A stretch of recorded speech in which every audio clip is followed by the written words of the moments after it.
Assalamualaikum warahmatullahi wabarakatuh.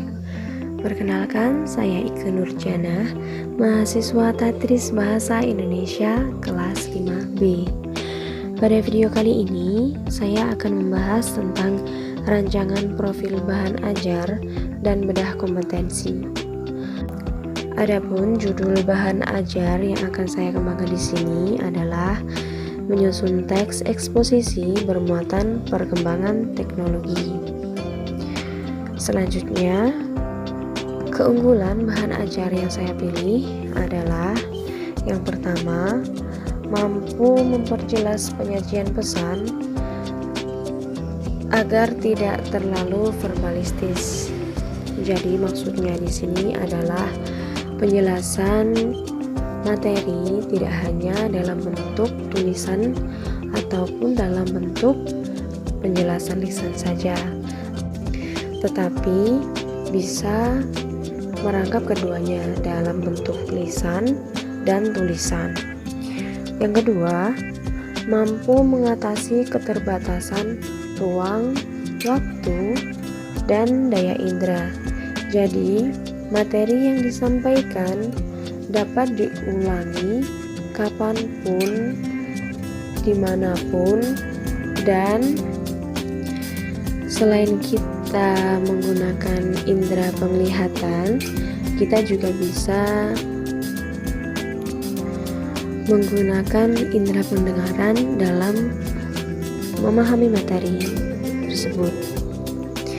Lalu, yang ketiga, mempermudah dalam menyajikan materi pembelajaran. Yang keempat, dapat menghindari salah pengertian dari informasi yang diterima. Yang kelima, mendorong rasa keingintahuan siswa.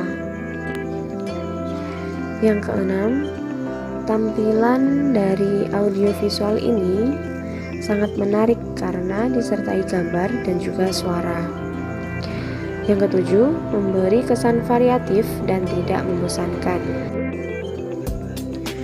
Baik, selanjutnya bentuk bahan ajar yang akan saya kembangkan di sini adalah bahan ajar berbentuk audio visual.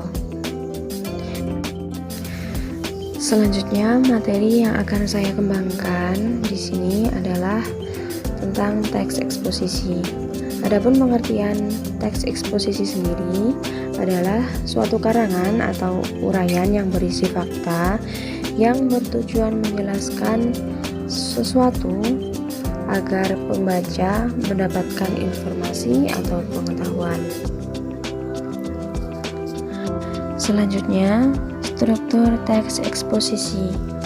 Yang pertama ada judul. Nah, judul ini merupakan gambaran sesuatu yang akan dibahas di dalam teks eksposisi. Yang kedua ada pernyataan pendapat atau tesis. Nah, tesis ini berisi suatu pernyataan yang menunjukkan suatu sudut pandang penulis terhadap persoalan maupun isu tertentu. Lalu yang ketiga ada argumen. Nah, argumen yakni berisi sejumlah bukti atau alasan yang mendukung kebenaran tesis. Selanjutnya ada penegasan ulang. Nah, penegasan ulang atau pendapat merupakan rangkuman atau penegasan kembali oleh sudut pandang penulis terhadap persoalan maupun isu tertentu. Selanjutnya ada ciri kebahasaan teks eksposisi. Ciri kebahasaan teks eksposisi pertama, menggunakan kata ganti atau yang biasa kita sebut dengan pronomina. Lalu yang kedua, berdasarkan fakta. Yang ketiga, bersifat informatif. Dan yang keempat, teks eksposisi berupa pendapat atau opini. Baik, selanjutnya indikator yang akan saya kembangkan di sini adalah yang pertama, menentukan gagasan pokok dan gagasan penjelas. Yang kedua, menyusun teks eksposisi dengan memperhatikan isi yang meliputi permasalahan, argumen, pengetahuan dan rekomendasi, serta struktur dan aspek kebahasaan. Selanjutnya ada kegiatan pembelajaran. Yang pertama ada pendahuluan, lalu selanjutnya ditampilkan tayangan audiovisual yang di sini akan membahas tentang gagasan utama dan gagasan penjelas serta menjelaskan langkah-langkah dalam menyusun teks eksposisi. Lalu selanjutnya siswa mengidentifikasi masalah yang berkaitan dengan materi yang disampaikan. Selanjutnya, siswa diminta untuk menyusun teks eksposisi. Adapun rubrik penilaian dari kegiatan siswa dalam membuat teks eksposisi.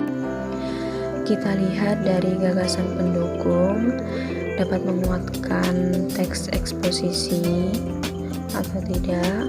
Lalu kemudian bagaimana siswa tersebut dapat merumuskan kalimat tesis yang tepat.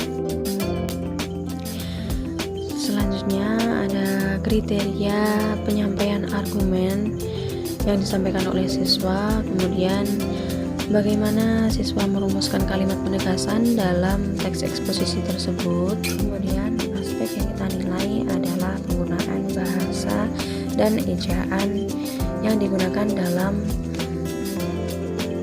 penyusunan teks eksposisi tersebut.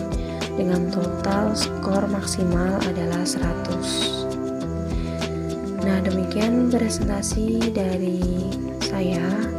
Apabila ada salah kata, saya mohon maaf. Sekian, terima kasih. Wallahul muwaffiq ila aqwamit thoriq. Wassalamualaikum warahmatullahi wabarakatuh.